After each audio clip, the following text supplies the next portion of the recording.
Estamos lendo o livro de Gênesis e vamos começar agora o capítulo 37.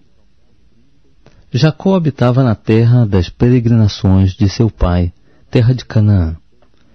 Estas são as gerações de Jacó.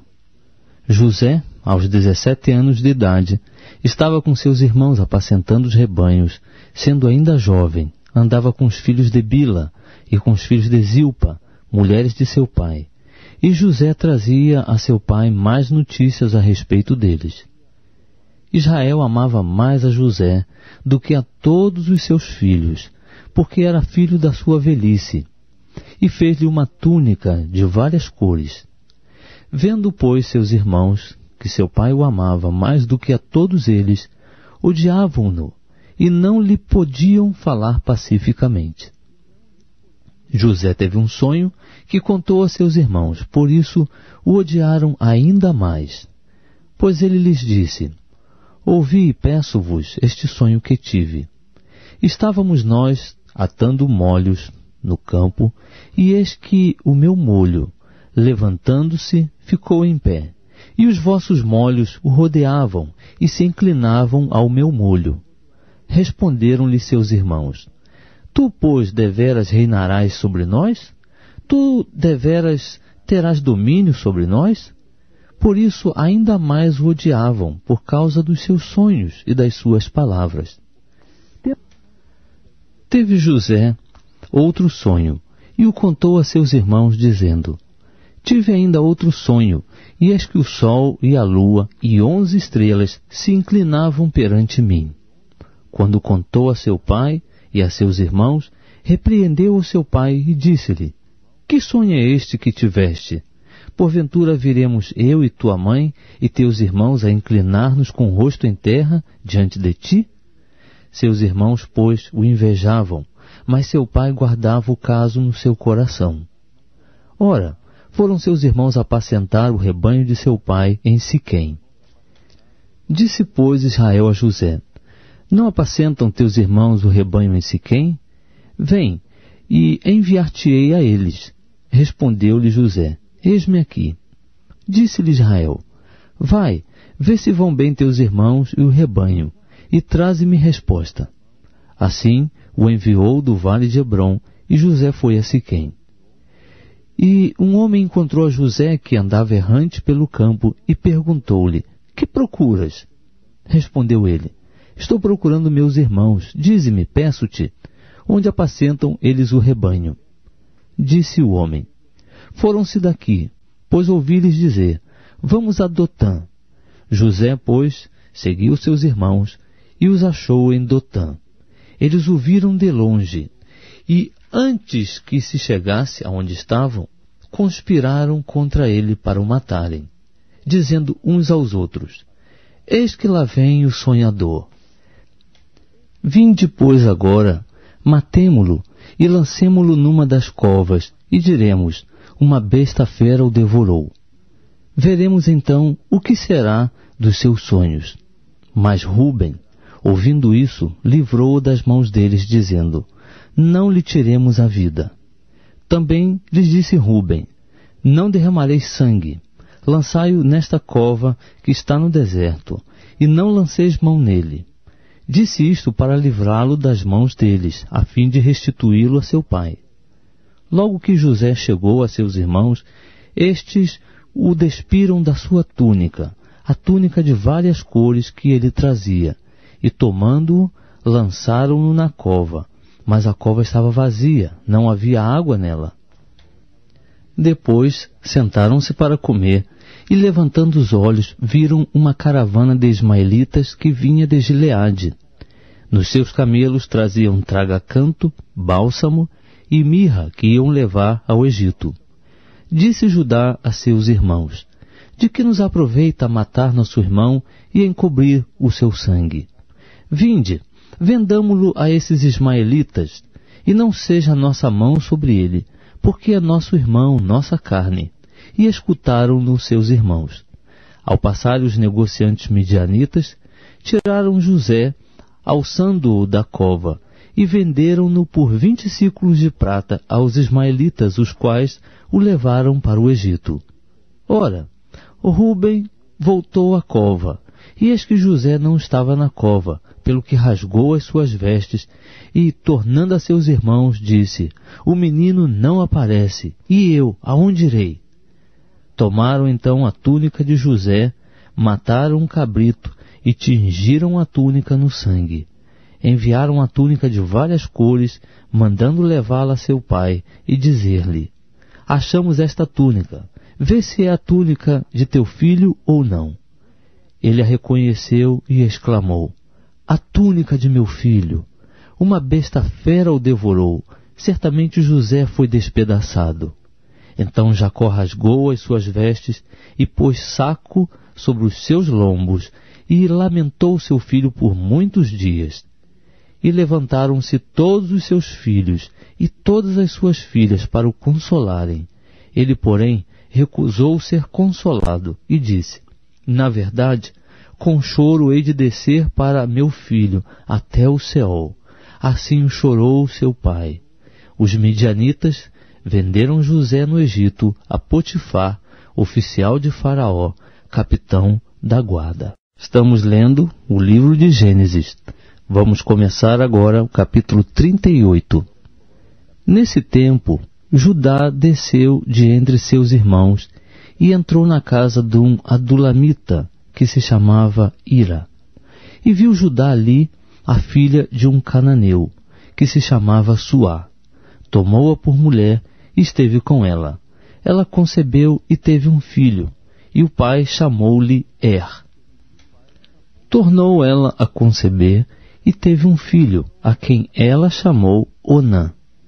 Teve ainda mais um filho, e chamou-lhe Selá. Estava Judá em Quezibe, quando ela o teve. Depois Judá tomou para o seu primogênito, uma mulher por nome Tamar. Ora, o primogênito de Judá, era mau aos olhos do Senhor, pelo que o Senhor o matou. Então disse Judá a Onã: toma a mulher de teu irmão, e, cumprindo-lhe o dever de cunhado, suscita descendência a teu irmão.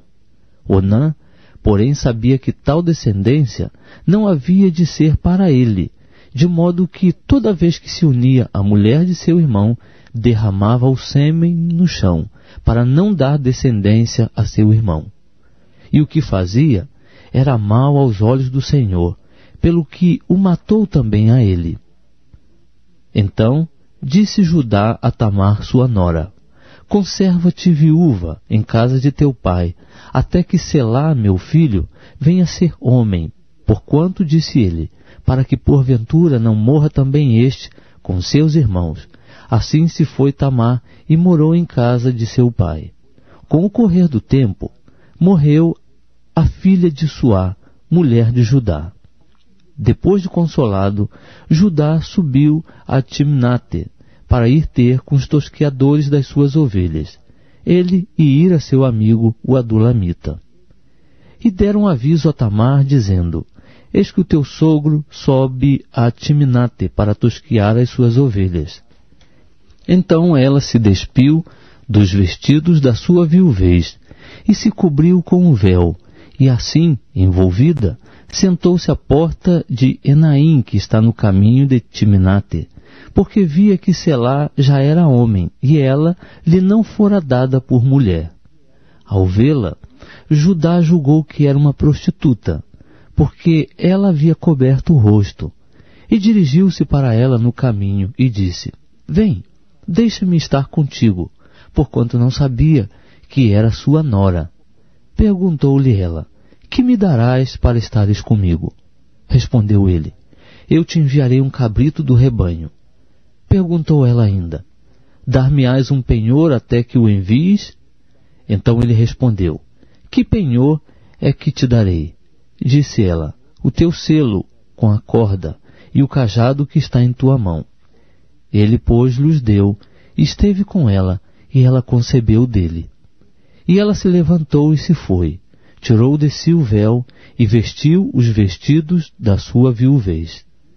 Depois Judá enviou o cabrito por mão do seu amigo adulamita, para receber o penhor da mão da mulher, porém ele não a encontrou.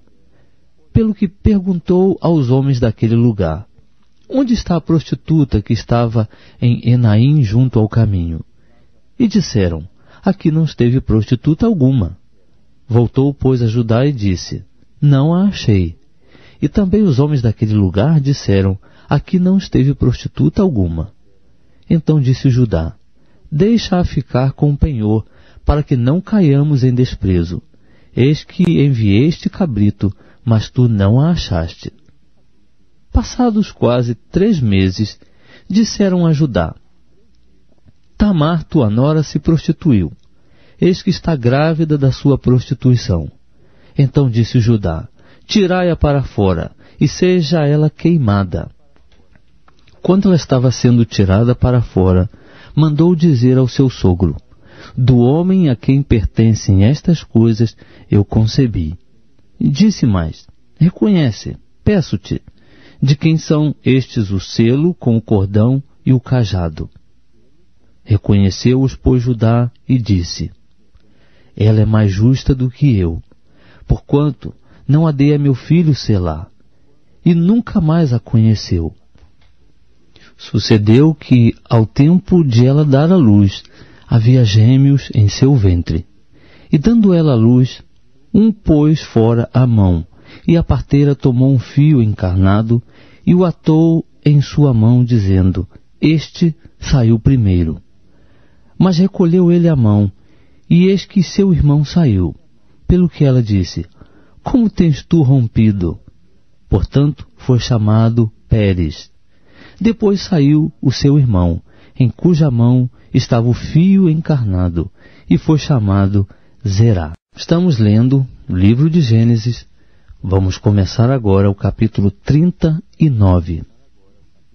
José foi levado ao Egito, e Potifar, oficial de Faraó, capitão da guarda, egípcio, comprou-o da mão dos ismaelitas que o haviam levado para lá.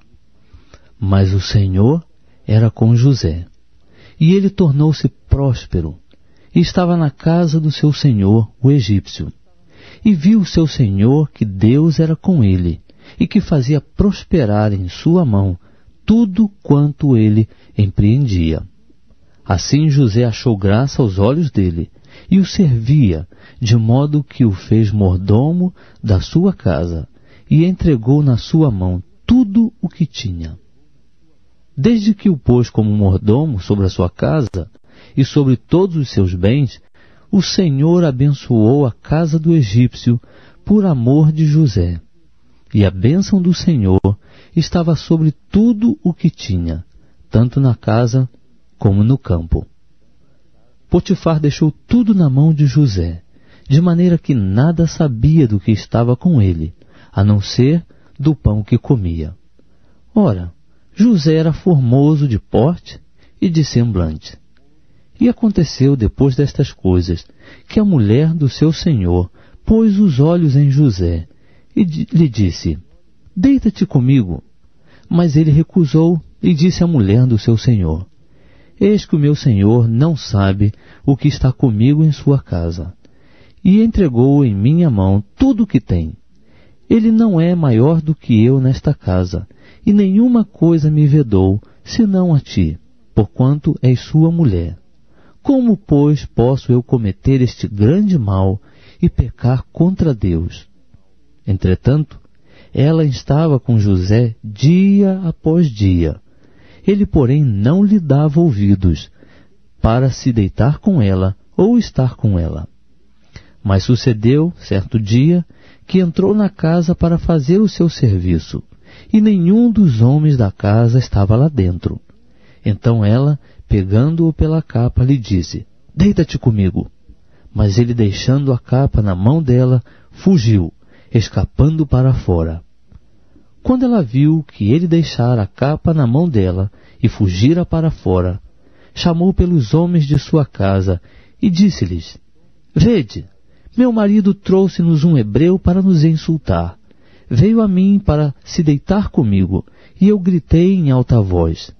E ouvindo ele que eu levantava minha voz e gritava, deixou aqui a sua capa e fugiu, escapando para fora.